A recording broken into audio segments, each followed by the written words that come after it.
diluruskan, dirapatkan, yang kosong diisi terlebih dahulu.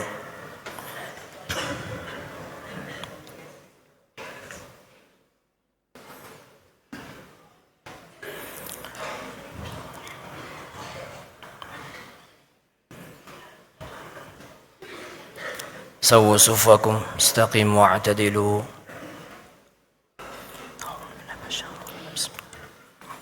الله أكبر. الله أكبر. الله أكبر. الله أكبر. الله أكبر. الله أكبر. الله أكبر. الله أكبر.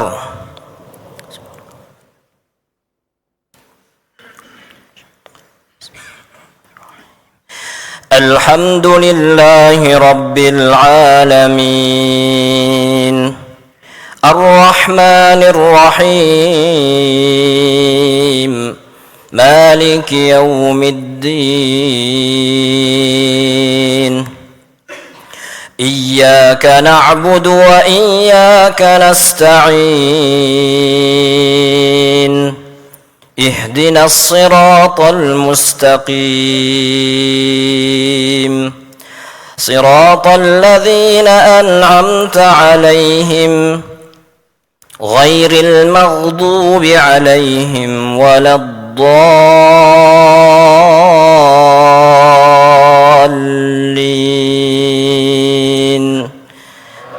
آمين.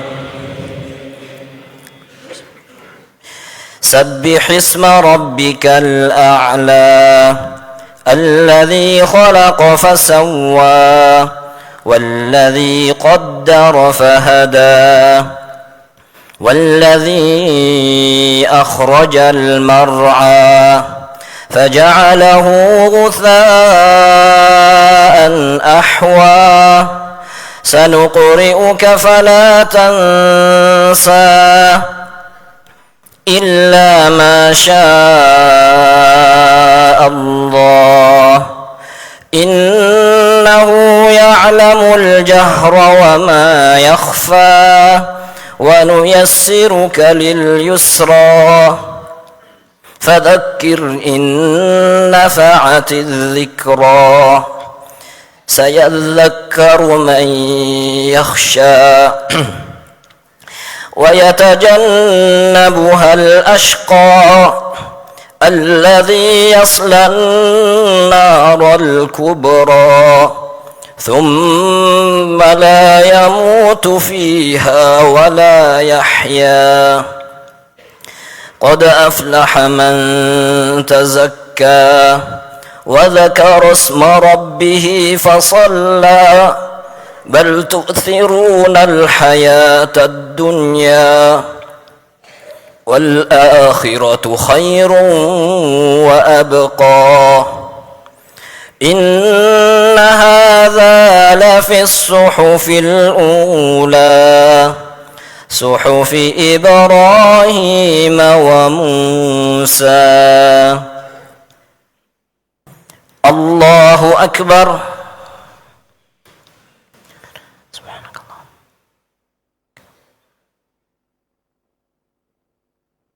سمع الله لمن حمده.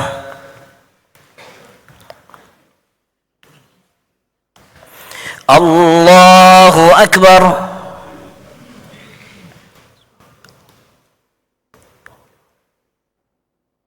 الله أكبر.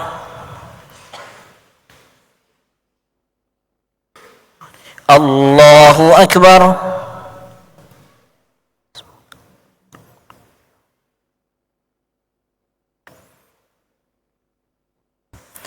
الله أكبر.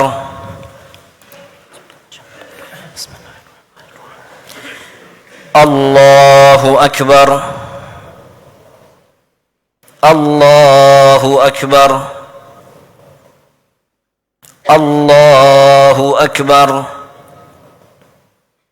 الله أكبر الله أكبر. الحمد لله رب العالمين الرحمن الرحيم مالك يوم الدين إياك نعبد وإياك نستعين اهدنا الصراط المستقيم صراط الذين أنعمت عليهم غير المغضوب عليهم ولا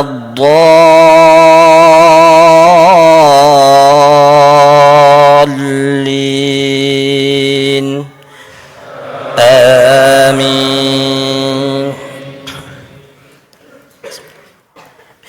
هل أتاك حديث الغاشية وجوه يومئذ خاشعة عاملة ناصبة تصلى نارا حامية تسقى من عين آنية ليس لهم طعام إلا من ضريع لا يسمن ولا يغني من جوع وجوه يومئذ ناعمة لسعيها راضية في جنة عالية لا تسمع فيها لاغية فيها عين جارية فيها سرر مرفوعة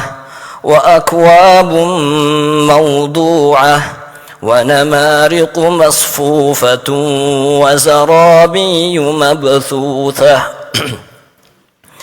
أفلا ينظرون إلى الإبل كيف خلقت وإلى السماء كيف رفعت وإلى الجبال كيف نصبت وإلى الأرض كيف سطحت فذكر إنما أنت مذكر لست عليهم بمسيطر إلا من تولى وكفر فيعذبه الله العذاب الأكبر إن إلينا إيابهم ثم إن علينا حسابهم. الله أكبر. سبحانك اللهم وبحمدك. سمع الله لمن حمده.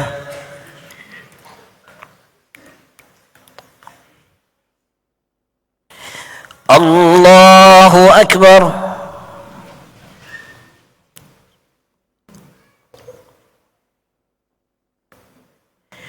الله أكبر.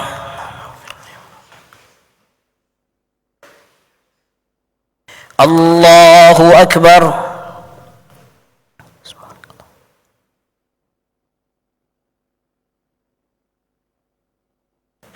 الله أكبر.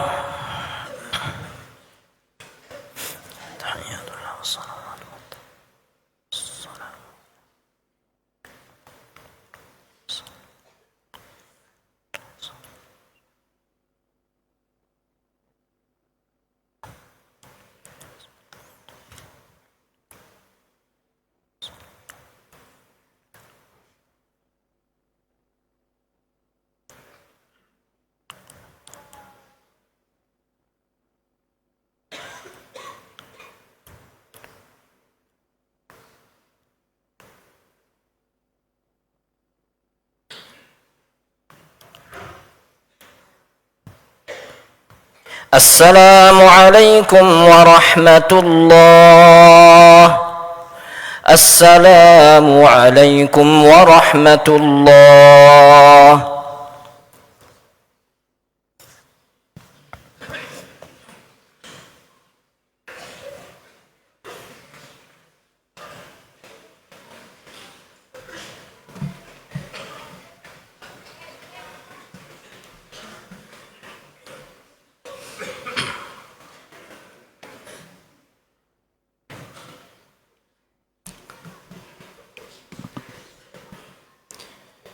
السلام عليكم ورحمة الله وبركاته. الحمد لله المتوحد في الجلال بكمال الجمال تعظيما وتكبيرا، المتفرد بتصريف الأحوال على التفصيل والإجمال تقديرا وتدبيرا، المتعالي بعظمته ومجده الذي نزل الفرقان على عبده ليكون للعالمين نذيرا. أشهد أن لا إله إلا الله وحده لا شريك له، شهادة أدخرها ليوم كان شره مستطيرا، وأشهد أن محمدا عبده ورسوله بعثه بالهدى ودين الحق بشيرا ونذيرا، وداعيا إلى الله بإذنه وسراجا منيرا. صلوات ربي وسلامه وبركاته عليه وعلى آله الطيبين الطاهرين وأصحابه الغر الميامين ومن تبعهم بإحسان إلى يوم الدين وسلم تسليما كثيرا. يا أيها الذين آمنوا اتقوا الله حق تقاته ولا تموتن إلا وأنتم مسلمون. الله أكبر الله أكبر، لا إله إلا الله، الله أكبر الله أكبر ولله الحمد. معاشر المسلمين رحمكم الله. Alhamdulillah, segala puji bagi Allah Jalla wa'ala yang mensyariatkan Idul Adha dan menjadikan hari raya Idul Adha merupakan salah satu dari dua hari raya bagi kita kaum muslimin. Dalam sebuah riwayat, salah seorang sahabat yang mulia, Anas bin Malik radhiyallahu anhu, beliau menceritakan ketika Rasulullah sallallahu alaihi wasallam tiba di kota Madinah, beliau mendapati penduduk Madinah memiliki dua hari raya. Penduduk Madinah bergembira di dua hari tersebut. Maka Rasulullah sallallahu alaihi wasallam bertanya, "Ma hadzanil yauman?" Dua hari apa ini? Maka mereka pun menjawab, "Ini adalah hari raya kami bergembira dari dulu zaman jahiliyah." Maka Rasulullah sallallahu alaihi wasallam bersabda, "Innallaha qad abdalakum bihima khairan minhuma, yaumul adha wa yaumul fitr." Sesungguhnya Allah Subhanahu wa taala telah menggantikan untuk kalian dua hari tadi dengan dua hari yang lebih baik, yaitu Idul Adha atau yaumul adha atau yaumul fitr. Ikhwatal Islam rahimakumullah, ini adalah hari raya bagi kita semua. Kita bergembira, kita tampakkan kebahagiaan kita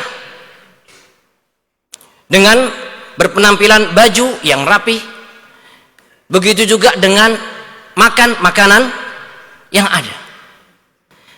Dalam sebuah hadis Rasulullah sallallahu alaihi wasallam melarang kita untuk berpuasa di dua hari raya ini. An Abi Hurairah radhiyallahu anhu anna Rasulullah sallallahu alaihi wasallam naha an siyam yaumain, yaumil adha wa yaumil fitr. Hadis yang diriwayatkan oleh Abu Hurairah radhiyallahu anhu bahwasanya Rasul sallallahu alaihi wasallam melarang kita untuk berpuasa di dua hari raya ini. Ini adalah hari yang istimewa, maka kita istimewakan hari ini. Hari raya adalah hari yang spesial, maka kita pun memperlakukan dengan spesial. Ma'asyiral muslimin rahimakumullah. Allahu akbar, Allahu akbar. La ilaha illallah wallahu akbar. Allahu akbar walillahil hamd. Ikhwatal Islam rahimakumullah. Saudara-saudara kita, sebagian kaum muslimin, mereka sedang menjalankan satu ibadah yang dilakukan dalam satu waktu dan satu tempat, yaitu ibadah haji di tanah suci. Akan tetapi Allah subhanahu wa ta'ala membuka ladang amal selebar-lebarnya untuk seluruh kaum muslimin di seluruh penjuru dunia, yaitu ibadah kurban, menyembelih dalam rangka untuk mendekatkan diri kepada Allah Jalla Jalaluh. Menyembelih binatang ternak, kambing, sapi atau unta, untuk dipersembahkan kepada Allah subhanahu wa ta'ala. Allah yang Maha Esa, Allah yang Maha Tunggal, tunggal penciptaan dan kekuasaannya, tunggal nama-nama dan sifatnya, dan merupakan sesembahan yang tunggal, zat yang tunggal yang berhak disembah oleh seluruh umat manusia. Oleh karena itu, ketika seorang hamba menyembelih sesembelihan dan dipersembahkan untuk selain Allah Jalla Jalaluh, maka wallahi orang itu telah berbuat zalim dengan kezaliman yang besar. Allah subhanahu wa ta'ala berfirman, inna syirka la zulmun azim. Kesyirikan itu adalah kezaliman yang paling besar. Ikhwatal Islam rahimakumullah, di dalam sebuah hadis Rasul sallallahu alaihi wasallam tegaskan, la'anallahu man dzabaha li ghairillah. Laknat Allah, atau Allah melaknat orang yang menyembelih dipersembahkan kepada selain Allah Jalla Jalaluh. Dalam sebuah hadis dijelaskan bahwasanya ada seorang yang masuk neraka disebabkan karena seekor lalat. Ada juga seorang masuk surga disebabkan karena seekor lalat. Dalam sebuah hadis yang diriwayatkan oleh Tariq bin Syihab, anna Rasulullah sallallahu alaihi wasallam qala, bahwasanya Rasulullah sallallahu alaihi wasallam bersabda, dakhalal jannata rajulun fi dhubab wa dakhalan nar rajulun fi dhubab. Ada seorang yang masuk surga disebabkan karena seekor lalat. Ada juga seorang yang masuk neraka disebabkan karena seekor lalat. Para sahabat bertanya, qalu wa kaifa dzalika ya Rasulullah? Bagaimana ya Rasulullah hal itu bisa terjadi? Rasulullah sallallahu alaihi wasallam jelaskan, marra rajulani ala qaum lahum sanam la yajuzu ahad hatta yuqarriba lahu syai'a. Ada dua orang yang melintas di sebuah tempat atau di sebuah kaum, yang kaum tersebut memiliki sebuah berhala, dan tidak seorang pun diizinkan untuk melewati tempat tersebut kecuali harus mempersembahkan sesuatu kepada sanam atau kepada patung berhala yang mereka miliki. Faqalu li ahadihima qarrib. Maka kaum tersebut mengatakan kepada salah satu di antara kedua orang tadi, qarrib, persembahkan sesuatu. Qala laisa indi syai'u qarrib. Aku enggak punya sesuatu untuk dipersembahkan kepada berhala tersebut. Qalu lahu qarrib walau dzubaban. Mereka mengatakan qarrib, yang penting persembahkan meskipun seekor lalat. Faqarraba dzubaban fakhallu sabilahu fadakhalan nar. Maka orang tersebut mendekatkan diri atau taqarrub atau mempersembahkan seekor lalat kepada berhala tersebut, maka dia dibiarkan untuk melewati fadakhalan nar, maka orang tersebut masuk ke dalam neraka. Wa qalu lil akhar qarrib. Kemudian mereka mengatakan kepada orang yang kedua, qarrib, persembahkan. Faqala ma kuntu li uqarriba li ahadin syai'an duna Allah azza wa jalla. Aku tidak akan mempersembahkan apapun kepada selain Allah Subhanahu wa taala. Fadarabu 'unaqahu fadakhalal jannah. Maka mereka kaum tadi memenggal kepala seorang hamba tadi, fadakhalal jannah, maka orang tersebut masuk surga. Ikhwatal Islam rahimakumullah, inilah kurban, inilah sembelihan yang harus dilakukan ikhlas karena Allah Jalla Jalaluh dan dipersembahkan untuk Allah Subhanahu wa taala. Di dalam surat Al-Kautsar, Allah Subhanahu wa taala perintahkan nabinya untuk salat, untuk menyembelih lillahi taala. Salah seorang sahabat yang mulia, Anas bin Malik radhiyallahu anhu, mengkisahkan suatu ketika Rasulullah sallallahu alaihi wasallam sedang tidur dengan tidur yang ringan. Kemudian beliau mengangkat kepalanya dan tertawa. Maka sahabat pun bertanya, apa yang membuat engkau tertawa ya Rasulullah?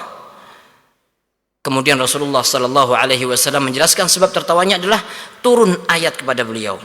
Inna a'tainaka al-kautsar fashalli li rabbika wanhar inna syani'aka huwal abtar. Sesungguhnya kami, kata Allah Azza wa Jalla, a'tainaka al-kautsar, memberi kepadamu wahai Muhammad al-kautsar. Para ulama berselisih pendapat apa makna al-kautsar. Ada di antara mereka yang mengatakan al-kautsar itu dari kata-kata kathrah. Al-kathrah artinya adalah banyak. Ada juga yang mengartikan al-kautsar maksudnya adalah sungai di surga bernama al-kautsar. Ada juga yang mengartikan al-kautsar artinya adalah sebuah telaga di hari kiamat, namanya telaga al-kautsar. Dan tentunya masih banyak pendapat-pendapat yang lain, wallahu a'lam, namun kurang lebih kembali kepada 3 pendapat ini, atau dengan kata lain pendapat yang masyhur adalah 3 ini. Dan kalau kita perhatikan di sini tidak ada khilaf. Artinya perbedaan ini bisa digabungkan antara pendapat yang satu dengan yang lainnya. Inilah yang disebut sebagai khilaf tanawwu'. Zahirnya khilaf, namun hakikatnya tidak khilaf karena bisa dikompromikan. Dan ini banyak kita jumpai di dalam tafsir. Kita tahu bahwasanya setiap mukmin atau setiap muslim, seluruh penduduk surga mendapatkan kenikmatan yang sangat banyak. Allah berfirman, lahum fiha ma yasha'un. Segala sesuatu yang mereka inginkan, mereka dapatkan. Ini penduduk surga secara umum. Lalu bagaimana dengan Rasulullah sallallahu alaihi wasallam? Afdalul bashar, khatamul anbiya wal mursalin, sayyidul awwalin wal akhirin, manusia yang paling mulia. Allah Subhanahu wa taala berikan kepada beliau kebaikan yang sangat banyak. Di antaranya adalah sungai yang bernama Al-Kautsar, yang airnya mengalir ke sebuah telaga nanti di hari kiamat yang bernama telaga Al-Kautsar. Taib, ikhwatal Islam rahimakumullah, berkaitan tentang telaga Al-Kautsar, Rasulullah sallallahu alaihi wasallam pernah bersabda, ana faratukum 'alal haud la yurfa'anna ilayya rijalun minkum hatta idza ahwaitu liunawilahum ukhtulijuduni. Beliau bersabda, ana, kata Rasulullah sallallahu alaihi wasallam, mendahului kalian ke sebuah telaga di hari kiamat. Kemudian ditampakkan di hadapanku beberapa orang di antara kalian, sampai ketika aku sudah persiapkan untuk memberikan minuman kepada mereka, ternyata mereka dijauhkan dariku atau diusir. Fa aqulu ay rabbi ashabi, ya Rabb, ini adalah sahabat-sahabatku. Kemudian yaqulu la tadri ma ahdatsu ba'dak, engkau tidak mengetahui apa yang diperbuat, yang dibikin-bikin oleh mereka sepeninggalan engkau. Di dalam riwayat lain Rasulullah sallallahu alaihi wasallam mengatakan, innahum minni, ya Allah, mereka adalah golongan kami, mereka adalah golonganku. Kemudian fayuqalu innaka la tadri ma baddalu ba'dak, sesungguhnya engkau ya Muhammad tidak mengetahui apa yang dirubah-rubah oleh mereka sepeninggalan engkau. Maka Rasulullah sallallahu alaihi wasallam bersabda, fa aqulu suhqan suhqan liman baddala ba'di, sungguh binasa, sungguh rugi, sungguh celaka orang yang merubah-rubah sepeninggalanku. Sebagian ulama menjelaskan maksud mereka orang-orang yang diusir dari telaga Rasul sallallahu alaihi wasallam adalah orang-orang munafik yang merusak agama dari dalam. Ada juga di antara ulama yang menafsirkan maksudnya adalah mereka orang yang masuk Islam di masa Rasul sallallahu alaihi wasallam, kemudian setelah wafatnya beliau mereka murtad meninggalkan agama ini. Ada sebagian ulama yang menafsirkan bahwasanya mereka adalah orang-orang yang berbuat dosa dan merubah agama ini, menambahi dan mengurangi, mengganti dan bikin perkara-perkara baru yang bukan bagian dari agama, kemudian mereka nisbatkan hal itu di dalam agama ini. Salah seorang ulama, Imam Al-Hafidh Abu Amr bin Abdul Bar mengatakan, setiap orang yang membuat perkara agama, perkara yang baru di dalam agama ini, dinisbatkan kepada agama ini, mereka lah orang-orang yang dijauhkan dari telaga Rasul sallallahu alaihi wasallam. Ikhwatal Islam rahimakumullah, kita semua faham ketika Rasul sallallahu alaihi wasallam wafat, agama ini sempurna. Agama ini sempurna, tidak membutuhkan revisi. Agama ini sempurna, tidak perlu ditambahi ataupun dikurangi. Dan jangan pernah kita bangga ketika kita bisa menemukan hal-hal yang baru yang berkaitan dengan agama dengan alasan inovasi. Yang berkaitan dengan agama, bukan sesuatu yang di luar agama kemudian dimanfaatkan untuk beragama, itu lain lagi. Karena tugas kita adalah mengikuti petunjuk atau sunnah Nabi sallallahu alaihi wasallam. Ikhwatal Islam rahimakumullah, ayat yang kedua Allah Azza wa Jalla berfirman, "Fasholli li rabbika wanhar." Maka salatlah li rabbika untuk Rabbmu, wanhar. An-nahr artinya menyembelih dalam rangka untuk dipersembahkan kepada Allah. Fasholli, maka salatlah, wanhar. Waw di situ kembali ke fasholli, artinya menyembelih itu juga untuk Allah Subhanahu wa taala. Fasholli li rabbika, salatlah untuk Rabbmu, wanhar li rabbika, dan sembelih untuk Allah Subhanahu wa taala. Salat di sini sebagian ulama menafsirkan maksudnya adalah salat Idul Adha. Setelah salat Idul Adha kemudian menyembelih. Ada juga yang menafsirkan maksudnya adalah salat subuh di Muzdalifah. Ada juga yang mengartikan maksudnya adalah salat 5 waktu. Wallahu a'lam, terlepas manakah yang rajih, namun yang jelas bahwasanya salat adalah ibadah yang mulia dan harus dipersembahkan untuk Allah Subhanahu wa taala. Begitu juga dengan sembelihan, harus dipersembahkan untuk Allah Subhanahu wa taala, bahkan hidup kita dan mati kita untuk Allah Jalla wa ala. Allah Subhanahu wa taala berfirman, "Qul inna salati wa nusuki wa mahyaya wa mamati lillahi rabbil alamin." Katakanlah sesungguhnya salatku, nusukku, bahkan kehidupan kita dan mati kita untuk Allah Subhanahu wa taala.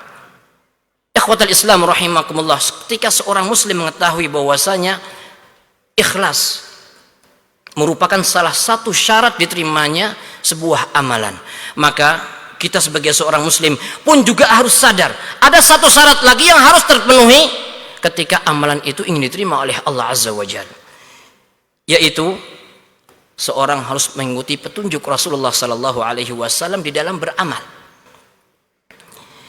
Di dalam hadis Rasulullah sallallahu alaihi wasallam bersabda, "Man shalla salatana wa nasaka nusukana faqad asaba nusuk." Orang yang salat dengan salat kami, artinya salat sesuai dengan cara salat kami, kata Rasul sallallahu alaihi wasallam, "Wa nasaka nusukana," dan nusuk menyembelih sesuai dengan aturan kami, faqad asaba nusuk, maka amalannya itu benar. Wa man nasaka qabla as-shalah fa innahu qabla as-shalah wa la nusuka lahu. Tetapi ketika seorang menyembelih binatang ternak sebelum salat Idul Adha, maka dia tidak dinilai sebagai kurban. Itu hanya sebagai sembelihan biasa. Dagingnya daging kambing biasa. Salah seorang sahabat mengatakan, "Ya Rasulullah, fa inni nasaktu syati qabla as-shalah." Ya Rasulullah, aku sudah menyembelih sebelum sholat, karena beliau sahabat tadi ingin supaya bisa segera menikmati, atau ingin supaya kambingnya itu pertama yang disembelih. Maka Rasulullah sallallahu alaihi wasallam bersabda, "Syatuka syatul lahm." Sembelihan kamu itu seperti sembelihan biasa, tidak ada makna kurban di situ.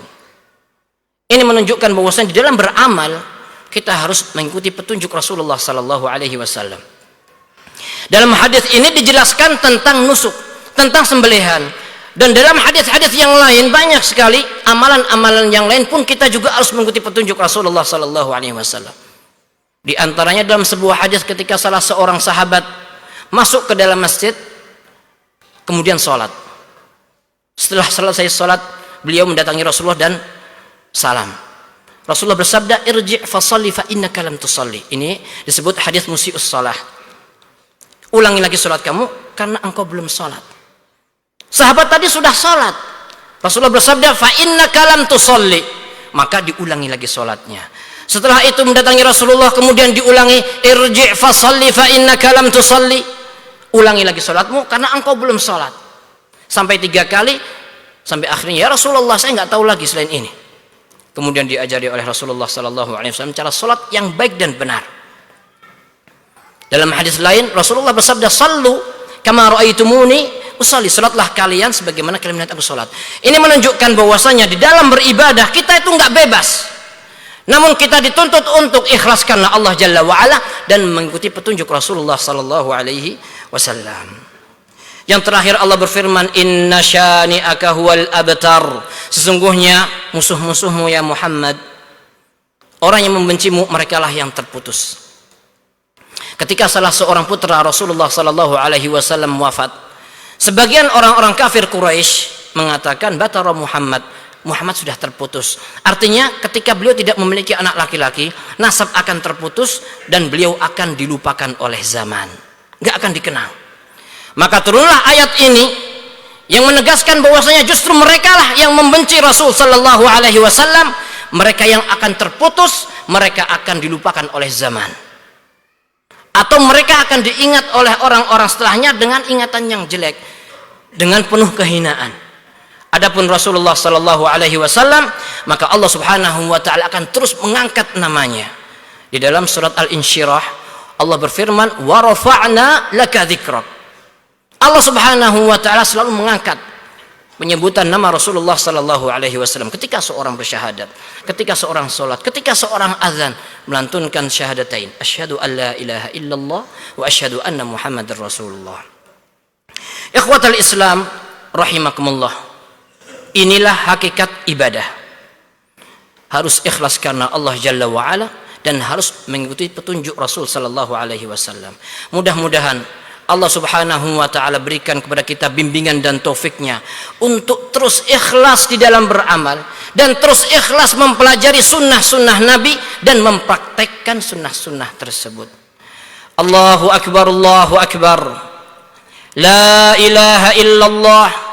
Allahu akbar, Allahu akbar. Walillahil hamd. Alhamdulillahi hamdan hamda wa syukru lahu syukran syukra. اللهم صل وسلم وبارك وأنعم على نبينا محمد.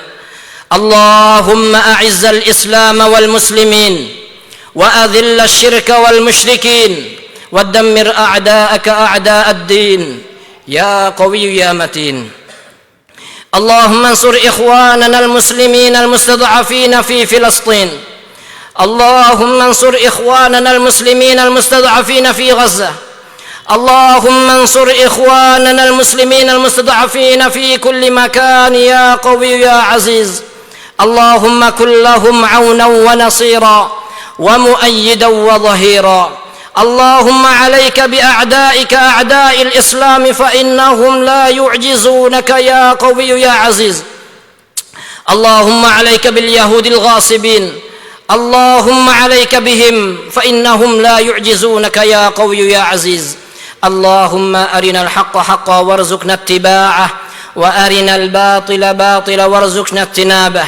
ربنا آتنا في الدنيا حسنة وفي الآخرة حسنة وقنا عذاب النار.